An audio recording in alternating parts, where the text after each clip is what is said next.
Hello, everyone, and welcome back to another episode where we talk with agents from all over the country and Canada. By the way, we've got two up in Canada that we've talked to. But super excited today to bring you Christopher Benitez up in the Massachusetts area. Again, if you're new to the channel here or new to this playlist, we're talking to 50 agents from all around the country. So, agents, if you're watching, I'm building your referral network for you. I've already interviewed them. We've already talked to them here. You can decide whether you like them or not, want to work with them or not, or want to send them a referral or not. But also to my network, right? Whether you're on LinkedIn, YouTube, or Facebook here, I really appreciate you being here. Hopefully these are of value, and whether you're looking to make a move in 9 days or 90 days or 9 years from now, I'm hoping that this will be a great resource for everyone and that they find a ton of value here. But super excited for today's episode. So let's get right into it.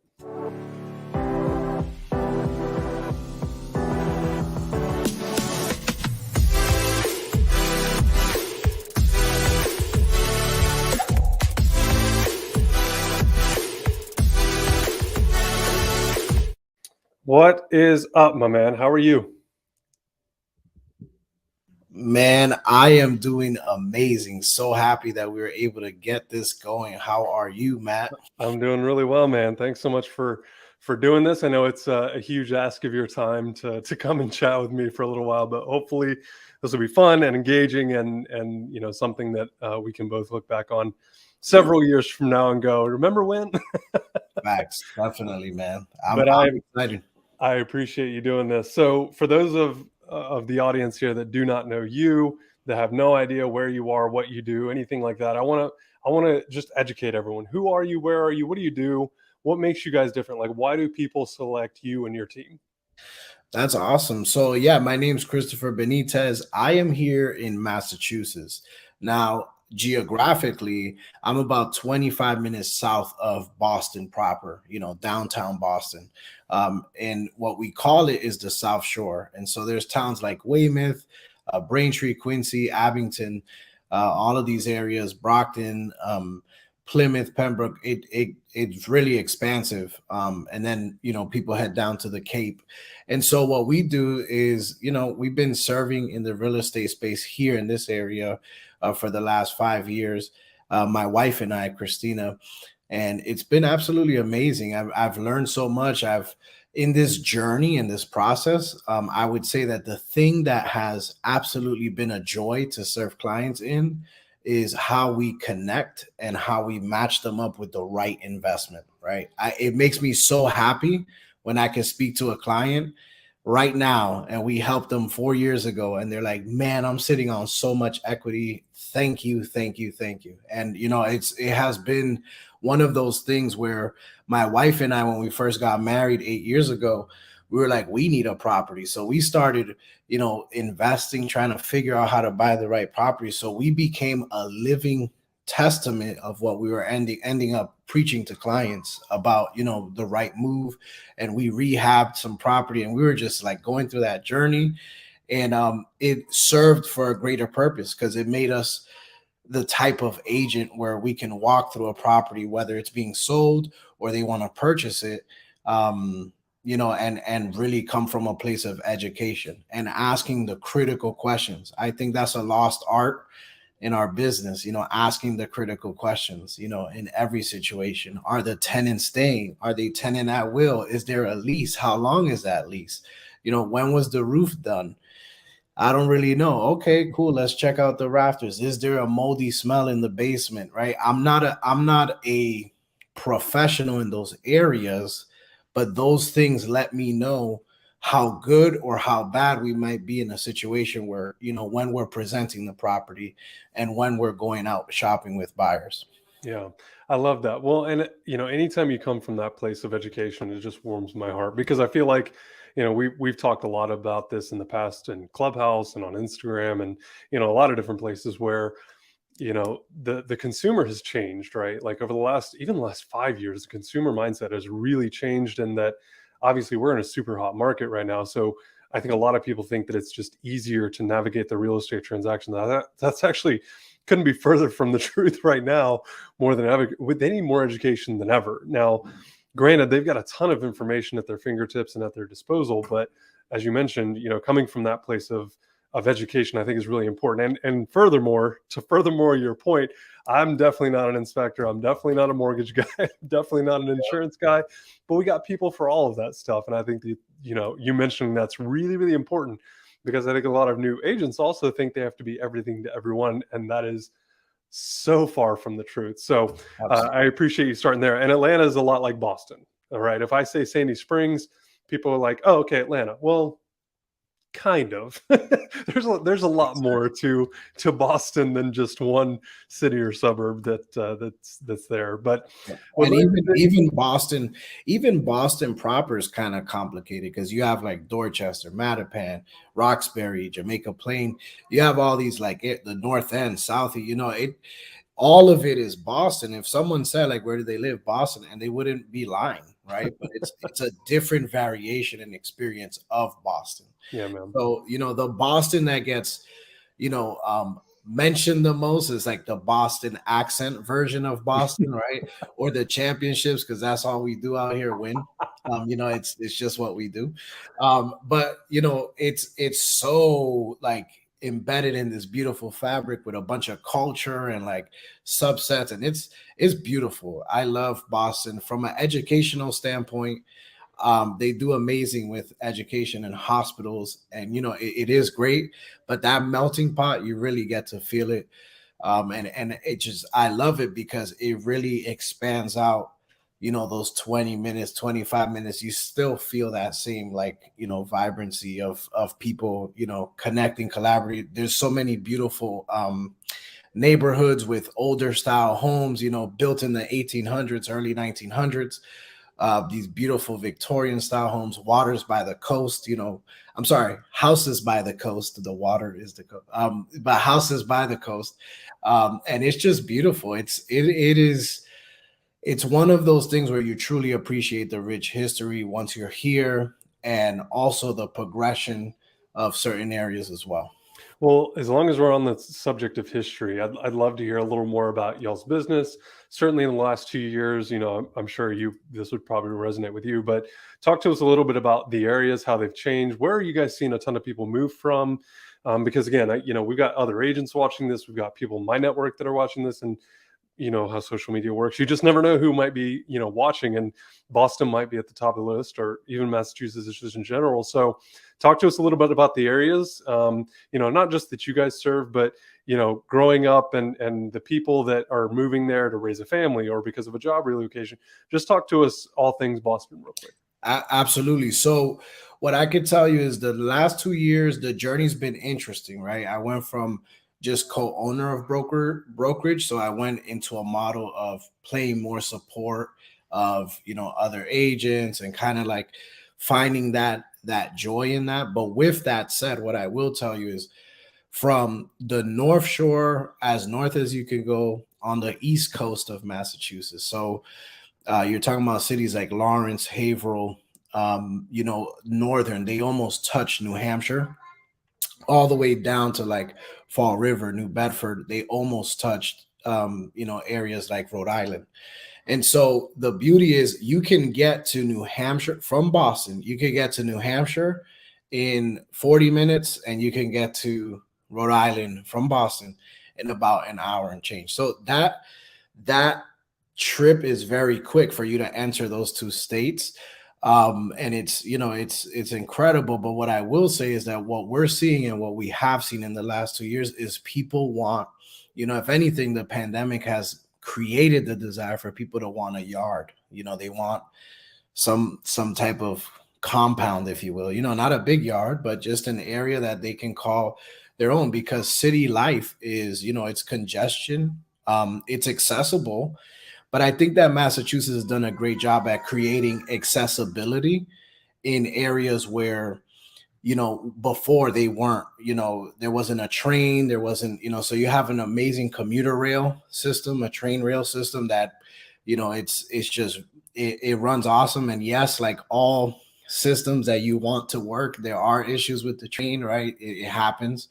But all the way down to New Bedford, they have projects of trying to bring the train over there. And if you look at that type of area, it's still on the up and coming. It's the up and coming, and it's not far from UMass Dartmouth. It has all this like full blown development, this city feel by the water. It's a beautiful area to consider with a lot of future potential. But someone might not be considering that because, again, the distance, the underdevelopment right now. But this is why I say that you have to look at things with the lens of now and the future, where things are headed. So when we're coaching buyers, especially these last 2 years, it's always been about positioning yourself in a place of progress, in a place that has a lot of the things that you want, whether they're there now or the growth plan of the municipality reveals that. And so you have a city like Worcester, which was supposed, fun fact, was supposed to be the capital of Massachusetts. And some people say Worcester. It's a whole debate. But if you're here in Massachusetts, we say Worcester. And you have this beautiful like city with a beautiful convention center and a bunch of development going on there. And again, you have big companies moving from Boston into a place like Worcester because the brick and mortar model, right? That expense it's heavy for where we are in the future and now with virtual work. And so you get the same city feel for a quarter of the price. And so that's super attractive. And now you have a commuter rail that can get you to Boston. So it's a little further out. But again, you're talking about desire, right? So we're talking Worcester is Western Mass. Where I'm at, South Shore is along the coast, south, and then you have places like the Cape, which is, south coastal, and then you have the North Shore, Medford, Melrose, Lynn, Revere, Charlestown. Charlestown is still Boston, but those you have that, and then you go up into Haverhill, Lawrence, Andover. A lot of people come to Massachusetts for educational reasons, colleges, high schools, or work. That's usually the main thing. It's not the sunny beaches, but they definitely come for work and education. Those are the two popular drives here in Massachusetts. So I think that the biggest thing is finding convenience. And so in the South Shore, you will find that you can literally get to Boston proper with like 6 different routes. You could take like 6 different routes, and only one of them are a paid route, like a toll. So you have like 5 options to get into Boston without a toll, right now, which is great because, it gives you a lot of accessibility if you're a commuter driving. But then again, you have the train accessible everywhere. So they've done a great job at making it very easy for you to get to Boston if that's where your work is or your education is. Now the price tag and the reason why people find themselves moving out of Boston is because the truth is you're talking about almost, anywhere from 2,500 to 3,500 is a norm for rent in a very subpar apartment, just something real basic. And it's all about, the location, where you are, the expense of it. So, but that level of expense alone makes people feel like, well, why don't I just get a $600,000 home, a $700,000 home, based off of the math. I can have 5 bedrooms or whatever I have if I'm just willing to sacrifice and go a little further out. And so when you do the math, you realize that there's an opportunity there for you to still enjoy what Massachusetts has to offer. Again, everything is very accessible, but you don't have to live in the heart of the city and spend a massive amount of money. Now, let me say something on the flip side. For my lovely people who love the city of Boston and they want to be there, they want to be in the mix of it. It is absolutely 100% incredible, and they should consider all the beautiful things that come with it. So one thing you just mentioned there, though, that I really do want to unpack real quick, because I know we're limited on time here, but the one thing that you just mentioned, and I was just telling a buyer this yesterday, you talked about like the future proofing, your client. I've probably talked a ton of people out of buying homes in the last couple of years only because of the investment, right? And I don't mean talking them out of buying. I mean talking them out of buying that property. In fact, yesterday was a perfect example that you could hear a major interstate inside the master bedroom or inside the primary bedroom, and that to me is a huge issue. And it may not be for you or me living there, but when we go to resell, like that's one thing that I try to constantly put in front of my buyers, especially right now when you're having to go over ask and maybe even above a normal budget that you might have had a year or two ago. Something to really kind of unpack for our, and again, that goes back to the whole education thing here. So talk to us a little bit about, y'all's specialty there, what you guys really love to focus on, again, whether it's buyers or sellers, investors, any particular niche that you guys have built there. Yeah, so great question. So right now we are super buyer heavy. Our niche is referrals. We do a lot of work with repeat business or clients who they loved how we serve them, so they refer us business.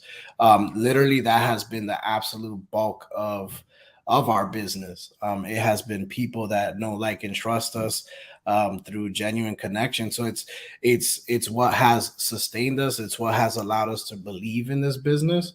And so it's been beautiful in that regard. Now, as far as the client, avatar that we serve or whatever have you, it's a myriad of things. But what we see the most of is investors who want a multifamily property. Here in Massachusetts, houses are built in a way where they're like stacked, so it's like a 3-family home. It's just stacked on top of each other with a basement and some common utilities, things like that. That's a popular buy for a lot of people. And so it's a hot ticket item. So we help a lot of investors with multifamily purchases and then single family starter home styles, and again, starter home is relative, right? Because people say, well, the starter home doesn't exist. I mean, theoretically, that's debatable, because a good purchase is a good purchase, right? And so wherever you start, as long as it's well within your affordability, that's what matters. And we are just smart purchase advocates. Like, I'll do whatever my client wants me to do. My wife will do the same. But overall, our goal, our mission is that you made a smart purchase and that you're hanging your head high a year from now, 2 years from now, 3 years from now. It was well within your affordability. You feel good about it. And I think the biggest testimony to that is literally I had a client call me and say, hey, I want to list, my property. Can we talk about that? And it was beautiful to see the amount of equity that they've potentially acquired, and talking about that being a smart purchase, and it served its purpose for them, and they're ready to move on. And you get to help them there and then help them with the transition too of whatever they need. So our niche the last 2 years specifically has been really coaching, guiding agents to an extent as a support. But when it comes to our clients, we have been helping people with some complex transition in sales. One of the most complicated things we did was like a zoning variance change for a church that was trying to sell a portion of property, but they wanted to keep most of their property and land.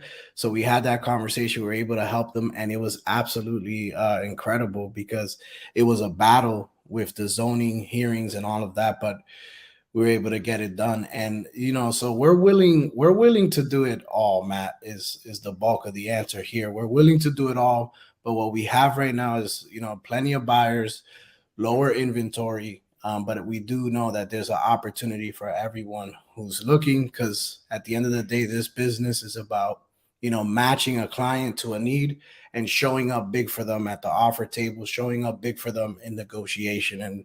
And that's what we're good at. Yeah, I love that. I love that.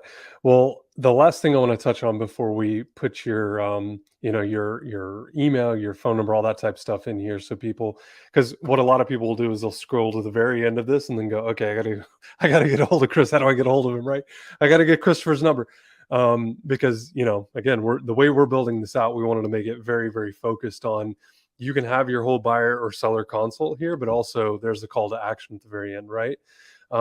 So just on the very end of that, though, what you were mentioning, I think is really important. That one of my first time home buyers last year was at $600,000. And for the agents out there that don't know this, the millennials have waited longer than any generation to buy houses, which means they have a higher income and more often than not a higher down payment to put down. So don't let first time home buyers in the traditional sense scare you off, because when they said, yeah, we're looking to buy our first home, and I was like, okay, great, what's the budget? They were like, 6 to 700. I was like, in what world? But that's the reality of things. So don't take this as a word from the wise here that had to learn a very painful lesson. Working with a first-time home buyer looks very, very different. And like you said, their goals are a totally different animal than what they used to be. So in closing, Christopher, again, really appreciate your time first and foremost. But if someone's watching this, if they're watching the last 2-3 minutes here and they're like, okay, I like him, sounds like he knows what he's talking about, I've got a friend, a colleague, someone that I'm going to send this video to, or I'm watching it for myself and I'm going to move to Boston, what is the one way? Obviously, they can go Google you and search you up and do all that stuff. But if they had to do just one thing to have a conversation with you, what's the best way for them to do that?